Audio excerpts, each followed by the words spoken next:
పాకిస్తాన్‌లో ఓ పక్కన సైనికాధికారి, రెండో పక్కన ఆళ్ళ ప్రధానమంత్రి, కొంతమంది క్రికెటర్లు కలిపి ఊరంతా ఊరేగుతా, అబ్బో! ఎంత అద్భుతం చేశాం, అంత అద్భుతం చేశామన్న పాకిస్తాన్ ప్రజలు పట్టించుకోవట్ల.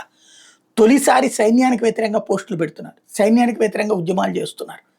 అబద్ధాలు చెప్పి మోసం చేస్తున్నారన్నటువంటి. వాస్తవంగా ఆహ్, ఇమ్రాన్ ఖాన్‌ని జైల్లో పెట్టడం వల్ల పెరిగిన అసంతృప్తి ఒకవైపు, బెలూచ్ ప్రజల తిరుగుబాటు ఒకవైపు, ఖైబర్ పఖ్తూన్‌ఖ్వా ప్రాంతంలో తిరుగుబాటు ఒకవైపు, సింధు ప్రాంతంలో తిరుగుబాటు ఇంకొక వైపు, పీఓజేకే ప్రాంతంలో ఎదురైన తిరుగుబాటు ఇంకొక వైపు.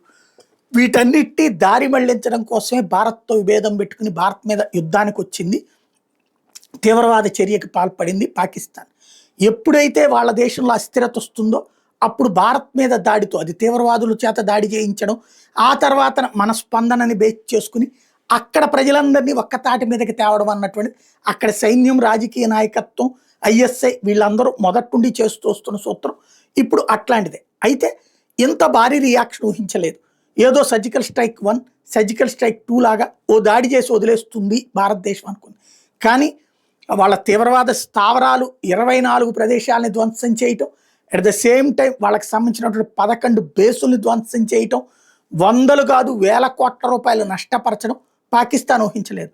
బట్ పాకిస్తాన్ ప్రజలు ఊహించారు.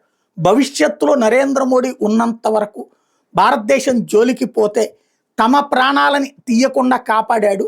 భవిష్యత్తులో ఏమైనా జరగచ్చు, ఏ అణుస్థావరం విధ్వంసం అయ్యి ఉంటే మా బ్రతుకులేంటి అన్నటువంటి చర్చని అక్కడ తెర మీదకి తెస్తున్నారు.